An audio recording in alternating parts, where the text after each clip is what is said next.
My parents immigrated from Lebanon to America in 1995. The first time I went to Lebanon, I was 9 years old.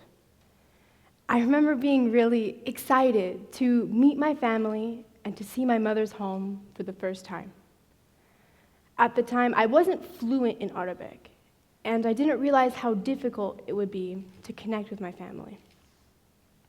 The first time I met my grandmother, we had an immediate connection, but it was difficult to express ourselves to one another.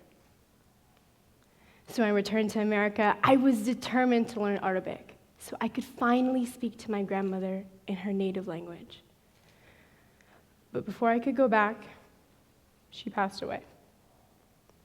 The biggest regret I have is not being able to speak to my grandmother in her native language before she passed away 6 years ago. I missed a chance to hear her jokes, to learn from her wisdom, and to appreciate our culture. Before I started learning Arabic, I felt I didn't appreciate what bilingualism has to offer. In California, here in Conejo Valley, multilingualism is not as appreciated as it should be. Languages serve as a unifying force, bringing us together, making us feel loved, appreciated, and belonged. America's youth is now taught to embrace a monolingual and monocultural society. This fuels the rejection of our multicultural and lingual population. But languages shouldn't serve as a barrier between people. In fact, it should be doing the opposite. It should be bringing us together, rather than pushing people away. I firmly believe that starting at a young age, bilingual education is a crucial part into understanding and appreciating the number of different cultures in our society. There are many 1, cultural, 2, cognitive, and 3, economic benefits to bilingual education that can definitely be incorporated into Conejo Valley's education system. 1, culture. As a whole, American public school classrooms are still segregated by race and class. English language learners, who unfortunately compose the lower socioeconomic classes, are separated from the rest of the student body in different classes. Dual language learning programs can be an exception. This is a form of education in which students, starting at a young age, are taught proficiency in 2 or more different languages. In dual language learning programs, students tend to feel their home language is heard and valued in comparison to classes where their language is abandoned in favor of English. Students will feel a greater sense of belonging, and there will be an increased parent involvement within the child's classes. 2, cognition.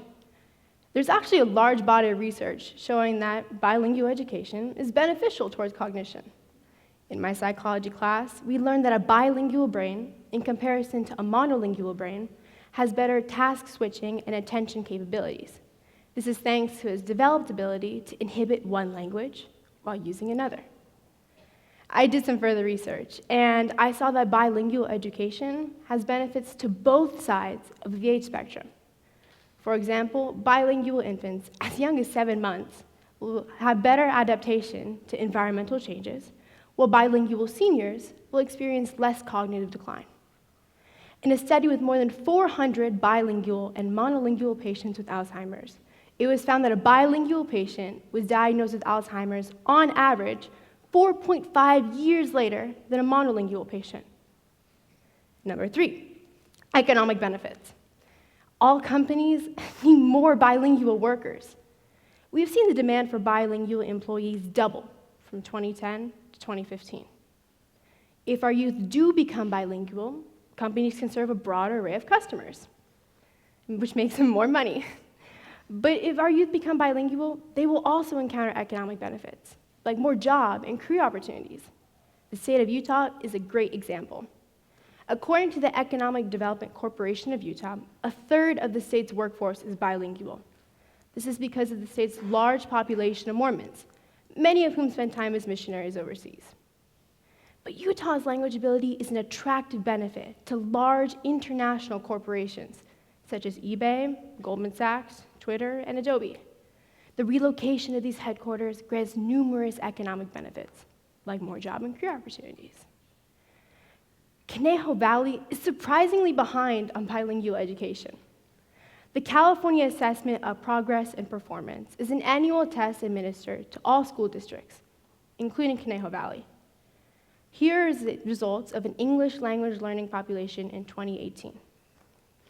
In the English language arts section of this test, 0%, not one kid, exceeded the standard. 10% met this standard, and 90% failed to meet the standard. In the mathematics portion of this test, 0%, not one kid, was able to exceed this standard. 7% met this standard, and 93% failed to meet the standard. So what can we do to make Conejo Valley ready to deal with our increasingly multicultural and lingual economy? First, dual language learning programs. This is a form of education in which students, starting at a young age, are taught proficiency in 2 or more different languages. It was actually through my experience with English language learners that I had this realization. In my elementary and middle schools, English language learners were suddenly incorporated into English-dominant classrooms. Their lack of English fluency impeded their learning, and as a result, their academic performance deteriorated. This was really sad. It made them feel incapable of succeeding, and they started to adopt a mindset that they weren't equal to their peers, even though they are just as capable as everybody else.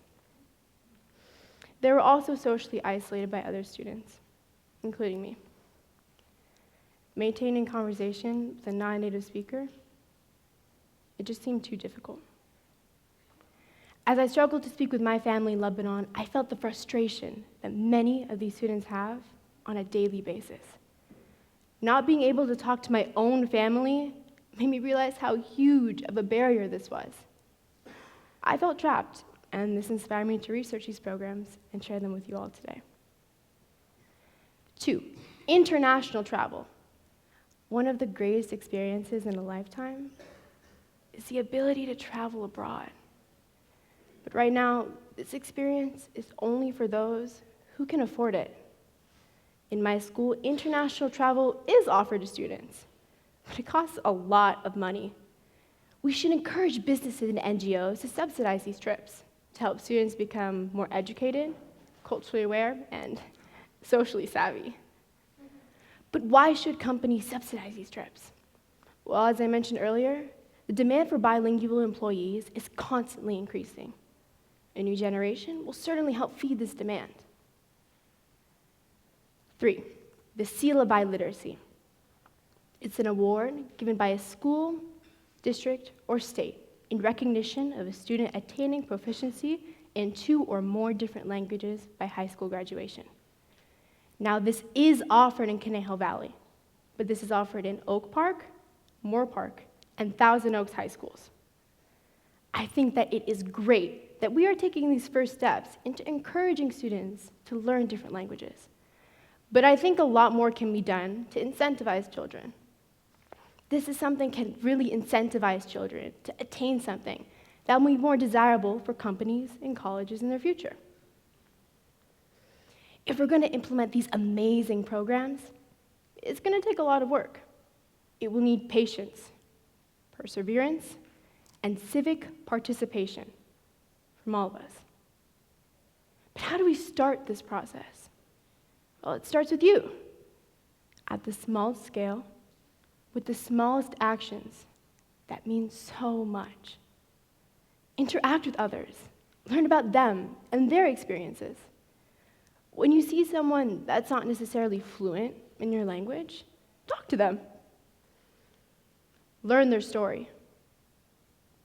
Tell your own story. Go outside your comfort zone. These small actions add up, and they become a great start that can lead to amazing change. Thank you.